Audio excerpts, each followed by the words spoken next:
तुसां more than a dozen किताबें दे writer हो, मेरी ख्वाहिश है कि तुसां अपनी किताबें दे बारे साको दसे सो ताकि ये एक अदबी रिकॉर्ड बन वने। हाँ, वैसे तो ये बड़ा मुश्किल सवाल है, मैं ना ही दस सकदा अपनी किताबें के बारे में। आप क्या आख सकदा, मैं उन्हें ना गणवा देना जी। मेरी पहली किताब आई सराइकी दे विच सीरत नबी दे उत्ते ऐबू खाली दे नाम, बड़ी ज़ख़ीम किताब है, कोई तकरीबन 950 सफ़े दी। उनके बाद वाल आई मेरी एक सराइकी सफ़रनामा रोल गाबा दे नाम। अच्छा, लेकिन वो सफ़रनामा सारा अपने ही मुल्क के अंदर दा, इंटीरियर सिंध का शुमाली इलाका जात दा, जेरे बे मेन स्ट्रीम के शहर हैं बड़े बड़े, उनके अपनी रोही भी शामिल है। अच्छा, उनके बाद वाल मेरी किताब आई सराइकी कौमी तनाज़ुर, वो सराइकी कौमी सवाल दे होते है, वो उर्दू विच है। वो उर्दू विच मैं जान के लिखी ताकि मैं बिन्ने कौमें तक अपनी कौम का मुकदमा पहुँचाना चाहता हमी कि सारा मुकदमा बिन्ने लोगों तक भी पहुँचे, क्योंकि बहुत सारे लोग सराइकी इतना पढ़ नहीं सकते, समझ सकते। ये वाहिद ज़ुबान है सराइकी जो सब कॉन्टीनेंट तकरीबन सारे लोग समझ सकते हैं, सिवाय इन्हें टिपिकल अल्फाज दे। सही पढ़ना जरूर मुश्किल थी सकती, यहीं वास्ते मैं उनका मीडियम उर्दू रखा। वल मेरी किताब एक मंसूर हलाज दे होते हैं, उन्हें ज़िंदगी और फलसफे दे होते हैं। वो वैसे मैं लिखण सराइकी शुरू की थी इश्क पंधेड़ू वखरे दे नाम, ठीक, लेकिन वो इतफाक नाल सराइकी हाली तक नहीं छपी, उर्दू विच उन्हें तर्जमा वाला वही मैं आप ही किया, वो छप गए इश्क के रस्ते अपने दे नाम। सही वालों तो बाद एक ट्रांसलेशन आया, ओशो दी एक किताब है समाधि दे होते हैं, मेडिटेशन दे होते हैं, द एवर प्रेजेंट फ्लावर गुले दायम दे नाम तर्जमा किया, ठीक। उनके बाद एक मुरतबा किताब है, साढ़े एक दोस्त ही साबिर चिश्ती, वो भी सराइकी कौमी तहरीक का दोस्त है, अदीब है, शायर है। वो असा कट्ठे अखबार ही काम किया, रोही टीवी ते काम किया।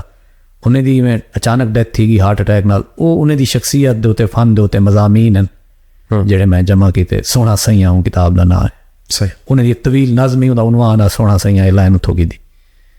अच्छा, उन तो बाद वाल एक किताब सारी आई, वो जड़ा है उर्दू और सराइकी दी जी जदीद नज़म है, उनका तकाबली मुताला कंपेरेटिव स्टडी है। वो वैसे मेरा एम.फिल उर्दू का थीसिस है, वो बाद मैं किताबी सूरत गिन आया, उनका नाम रखा नज़मों के दरमियान, ठीक। अच्छा, इवें वाल उनके बाद एक वो एक क्रिटिक है, हाँ, वो तनकीदी तहकीकी और तनकीदी किताब, ठीक। बी किताब मेरी है हज़रत अल्लामा इकबाल रहमतुल्लाह अलैह दे होते हैं, इकबाल खुश गुमानियाँ गलत बयानियाँ। वो समझो इकबाल का गैर रिवायती मुताला है, जड़ी था एक रिवायत है इकबाल को स्टडी करन दी या पेश करन दी या उनके फ़न और शेर दी तफहीम दी, वो बिल्कुल उन रिवायत को इनहराफ है। यानी राइटर का कमाल ही ये होंगे कि चीज़ा ऑलरेडी एग्जिस्ट करें पिया होंगे, वो नवे एंगल को देखे ना बल। जी जी जी। अच्छा, इवें ही मुर्शिद वाल दो दरसी कुतुब मैं लिखा फर्स्ट ईयर और सैकेंड बालें वास्ते उर्दू, या मैं क्योंकि उर्दू पढ़ाना एक निजी कॉलेज दे विच मताए उर्दू के नाम 11वीं और 12वीं के स्टूडेंट्स वास्ते। अच्छा, इवें ही वाल ख्वाजा फरीद के हवाले नाल मेरी एक किताब आई, वो भी तहकीकी और तनकीदी किताब है, अनहद मुरली। ख्वाजा दी शख्सियत और फन दे होते हैं मज़ामीन तनकीदी, अनहद मुरली के नाल। अच्छा, इवें ही वाल मेरा पहला शेरी मजमुआ आया पानी सत खुएं दा। सही वो एक तवील नज़म है जी मैं 25-26 साल लिखी है, मतलब इतना लंबा अरसा मेरे को लगे।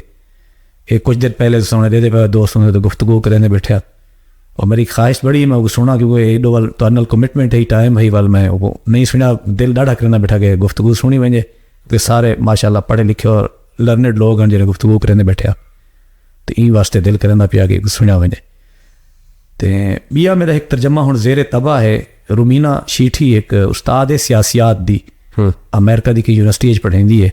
सही उन्हें दी किताब है the politics of post modernism, उनका मैं तर्जमा की दे माबाद जदीदियत की सियासत।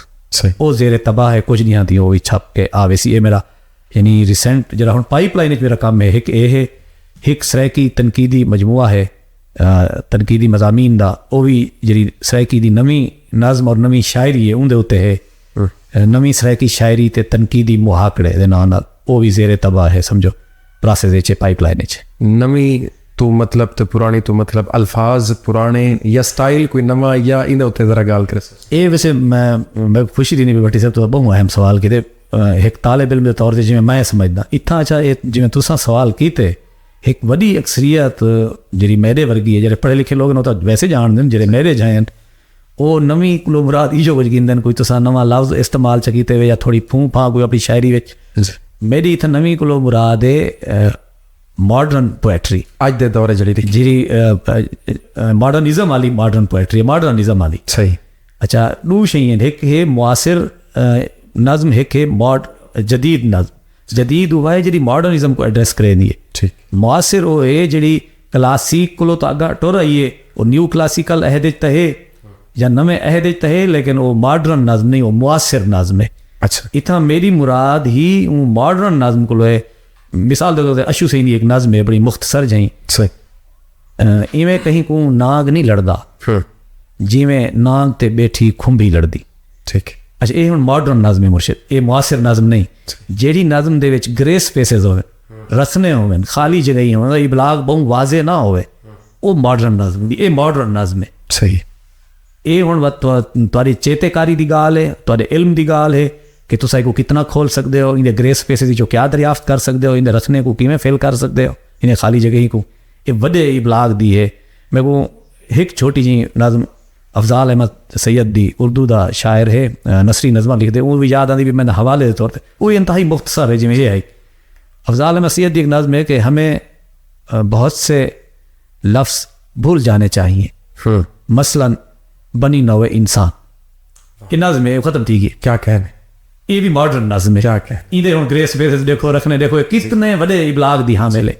सो ये तो एक तो रीडर रिस्पांस थ्योरी जड़ा पढ़सी वो ही समझ सकसी कि जी जी जी मैं ही मतलब इन्हें जो कड़े साथ मीनिंग ते अपने ई वास्ते, क्योंकि हाल ही मैरिज है ज़्यादा हैं जिन्हें मॉडर्निज़म को ही नहीं पढ़ा, जिन्हें पोस्ट मॉडर्निज़म को ही नहीं पढ़ा, वो उन्हें को थ्योरी के बगैर वो तनकीद वो मज़ामीन शायद समझ ना आसन जा सर कि लफ्ज़ होंगे सबावण, जिमें पता सी मरीज़ को ये दवाई नहीं सबब दी, सही, यानी कोई फ़ायदा नहीं सी किताब, हाँ सूट नहीं, शायद उन्हें को ना सबावे मेरी ये किताब, लेकिन मैं तो आननी है साफ जाहिर। सही गाल है। तुसा एक बड़ी अहम किताब, एक अहम मुकदमा, मतलब एक बीड़ा तुसा उनको अपने सिर दे उत्ते रखे सराइकी तनाजुर दे हवाले नाल। जी जी, ते यकीनन एक ये बहुत बड़ा काम है। ओबियसली मैं मुताला किया ही तुसा मेरे को एक किताब दी है सराइकी दे हवाले नाल। सराइकी एक ज़बान है या मुकम्मल तहजीबी सकाफत? साफ ज़ाहिर है, मेरा ज़ाती ख्याल है कि दुनिया दी कोई भी ज़ुबान इंजी नहीं होती, वो ज़ुबान तो होवे तो उनकी तहजीब और शनाख्त ना हो। ज़ुबान कहीं तहजीब और कहीं शनाख्त विचों ही जन्म गिनती है, सही। ज़बान खुंबी वाली कार खुद रो कह नहीं जो आपे थी खड़े, कोई ज़मीन का टोटा हो सी, ज़मीन के टोटे उत्ते तो कोई लोग वसदे हो सन, उन्हें लोगों की कोई तहजीब हो सी, उन्हें लोगों का कोई कल्चर हो सी, उन्हें लोगों की कोई राहतल हो सी, रावण सावण हो सी, उनके विचों ज़बान फुटदी है, जा जम करेंदी है, व्यम करेंदी है, होंदी है। सो ये आखण की जा भी कहनी कि सिर्फ ज़बान है या तहजीब हो शनाख्त, ये हज़ारे सालें की तहजीब है, हज़ारे सालें की शनाख्त है, ऐसी कोई गाल नहीं। कोई फैक्ट्स एंड फिगर ते गाल करो सराइकी तारीख की, अगर असां गाल करना चाहूँ तो असां एक तालिब इल्म के तौर पर किवें समझ सकते हैं, या उनको कित्थों स्टार्ट गिनसों, या असां क्या उनको अंडरस्टैंड करे सो कि सारी सराइकी ज़बान 100 साल पुरानी है, 500 साल पुरानी है, 1000 साल, 5000 साल और मुस्तनद। हाँ, इन्हें बहुत मैं सादा करके आता है, एक होंगे रोमांस, एक होंगे फैक्ट्स जो जिमें तुम फरमाते पो, या हकीकत पसंदाना गाल मुहाड़, सही। रोमांस है कि जिमें मैं हुणे थोड़ी देर पहले आखिए 1000 साल, सही।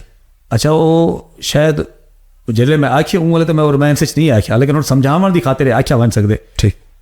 जी मौजूद सराइकी असां लेंदे बैठे हैं या जी असां लिखते पढ़ते खड़े हैं, इंदी ये मौजूद शक्ल जी है वो जी मैक्सिमम पुरानी है, ये इजा मौजूद शक्ल कुल्लो हम ज़बान सराइकी ना, मौजूदा शक्ल सराइकी दी जी पुरानी है वो कम अज़ कम 1000-1200 साल पुरानी, ठीक है, क्योंकि उन्हें 1000-1200 साल रिटन शवाहिद मौजूद हैं, दस्तावेज़ात मौजूद हैं, शेरी नसरी, ठीक है। सो ये जी मौजूदा शक्ल जी असां बोलेंदे, हाँ।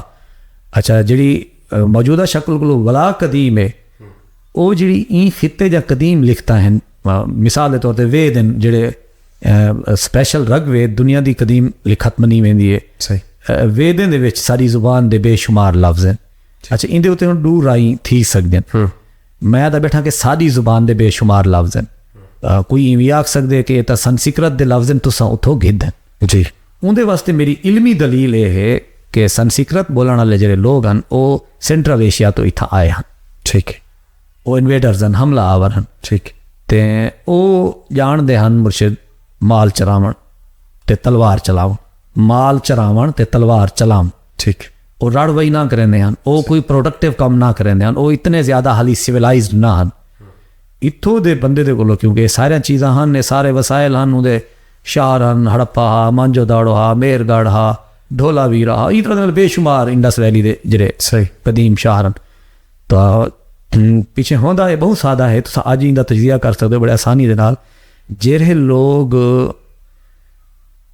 प्रोड्यूसर होवन, जेरे लोग पैदावारी अमल विच अगो होवन, जबान हमेशा होना दी डोमिनेंट करेंदी। ठीक। उनकी छोटी जी एग्जांपल है, अज वैस्ट अगो है प्रोडक्शन दे विच, अज वैस्ट ही प्रोड्यूसर है, सो उन्हें दी जुबान डोमिनेंट करेंदी है।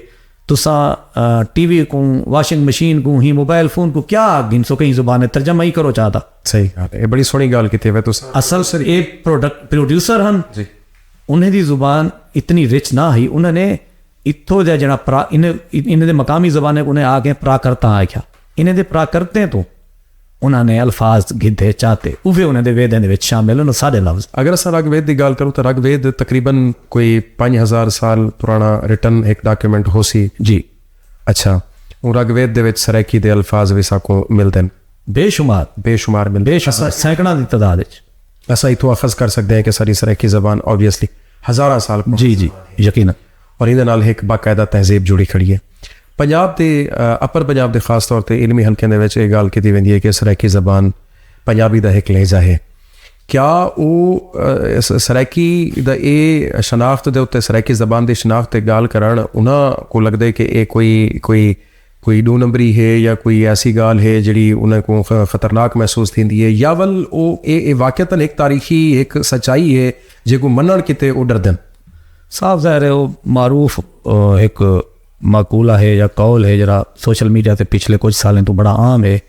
और इराकी एक अदीब है मूसा कुर्दूंदा है कि भी मेरी मादरी ज़ुबान नाल अगर तुम्हारी रियासत को कोई हलावा आंदे, कोई खौफ आंदे, तो इना मतलब है ज़रूर तुसा मेरे उत्ते मेरे वसाइल दे उत्ते कब्जा किया हो जाए। सही है। देखो पश्तून आदन सराइकी कोई ज़ुबान कहनी, बलोच आदन सराइकी कोई ज़ुबान कहनी, सिंधी आदन वो नहीं आदे, सिर्फ पंजाबी क्यों आदन ही वास्ते कि उन्होंने कब्जा है तुहाडे उत्ते, एक वड्डा और वाजे कब्जा रंजीत दे ज़माने तो। ठीक। उनको पहले असां अपनी इकाई दे नाल जींदे आंदे हैं, सूबा मुल्तान की सूरत विच, रियासत मुल्तान की सूरत विच, रियासत बहावलपुर की सूरत विच, डेरा जात दे रियासतें की सूरत विच, रियासत संघड़ की सूरत विच, ये सारियां वो रियासतां हैं जिहड़ा सराइकी तहजीब या मरकज़ सराइकी लोगें या रियासतां हैं। पहला कब्जा साडा है जिहड़ा 1818 में रंजीत सिंह ने कीते मुल्तान दे उत्ते, और उन्हें कब्जा जरूर कीते, उन्हें भी साड़ी जी विफाकी दी इकाई है या साड़ी कौमी इकाई है या साड़ी जी आइडेंटिटी है वो ख़त्म नहीं किया। उन्हें जिवें उन्हें कल्चर हा कब्जा करके ये रियासत लीज ते पट्टे ते दे दी है। अच्छा, वो पट्टे ते कह को दी है, उन्हें दी है दीवान मूल राज को। ठीक। दीवान मूल राज को वल एक कब्जा खसे आके 1848-49 अंग्रेज़ ने। ठीक। पूरे हिंदुस्तान च वहद रियासत है जै अंग्रेज़ दा पूरा 1.5 to 2 साल मुकाबला किते, भी कहीं रियासत इतनी लंबी मज़ाहमत नहीं की थी। ये पूरा एक चैप्टर है सर। हैरान कुन गल है, आम तौर पर आख्या वेंदे कि ये जड़ा खिता है इतना मज़ाहमती कहनी क्योंकि सराइकी बड़े ढिले ते बड़े मुहब्बत आले ते ये बड़ी दुख की गल है। सादी तारीख का सब तो अहम चैप्टर इो है जड़ा गायब है, ब्रिटिश ईरा जरा कलोनियल पीरियड है ना। मैं तो बैठा कि इतनी लंबी मज़ाहमत कहीं नहीं की थी। अंग्रेज़ ही कावड़ विच तां वल सारी रियासत मुल्तान को पंजाब विच जम कीते पहली दफ़ा। यानी रंजीत सिंह भी जम न किया, लीज ते दे दिता एक बे बंदे को, हैसियत है भी मुल्तान की अलग अपनी। अंग्रेज़ ने क्योंकि इतना लंबा अरसा लड़ाई की थी तो कावड़ ही गुस्सा उन्हें पहली दफ़ा पंजाब विच अंग्रेज़ ने आके जम किते। हुण एक किताब आई है उर्दू दे विच, अंग्रेजी विच वैसे किताब आन, लेकिन उन्हें दस्तियाबी दे मसाइल होंदे। नैट की वजह को हुण कुछ आसानी थी गई है, PDF वगैरह तुसां लभ गिंदे हो, बहुत सारा किताबां अंग्रेज़ ने लिखियां, लेकिन उन्हें दी था रसाई और दस्तियाबी दे मसाइल। उर्दू विच हुण एक किताब आई है मार्का मुल्तान दे नाम। ਉਹ ਹੁਣ ਛਪੀ ਹੈ ਕੋਈ ਮਹੀਨਾ ਇੱਕ ਪਹਿਲੇ, ਤੇ ਉਹ ਇਹ ਹਵਾਲੇ ਨਾਲ ਉਰਦੂ ਵਿੱਚ ਜਾਂ ਇੱਥੋਂ ਦੀ ਕਈ ਜ਼ੁਬਾਨ ਦੇ ਵਿੱਚ ਪਹਿਲਾ ਡਾਕੂਮੈਂਟ ਹੈ ਜਿਹੜਾ ਬਕਾਇਦਾ ਸੀਜ ਆਫ ਮੁਲਤਾਨ ਵਗੈਰਾ ਇਹ ਕੋਲੋਂ ਪਹਿਲੇ ਜਿਹੜੀ ਕਿਤਾਬ ਦੀ ਦਸਤਿਆਬੀ ਹੈ ਉਹ ਜਨਰਲ ਡਨਲਪ ਦੀ ਡਾਇਰੀ ਹੈ ਸੀਜ ਆਫ ਮੁਲਤਾਨ ਦੇ ਨਾਂ ਨਾਲ। ਉਹ ਖਾਲੀ ਉਹ ਹੀ ਪੜ੍ਹ ਗਿਨੋ ਤਾਂ ਤੋਂ ਅੰਦਾਜ਼ਾ थी वैसी कि मुल्तानिया ने कितनी बड़ी मज़ाहमत की थी भाई। जिसले अरबे हमला किया मोहम्मद बिन कासिम 40 दिन पानी बंद कर दिता। मैं बिल्कुल कोई तोहीन वाले पास नहीं वेंदा पिया, बड़े अदब और एहतराम दे नाल करबला दे विच 3 दिन पानी बंद थिया खानवादा रसूल दा। सही 40 दिन बार पानी बंद था मुल्तानिया दा, लेकिन मज़ाहमत करेंदे रह गए। 40 दिन बाद साफ ज़ाहिर है पीछे बस थी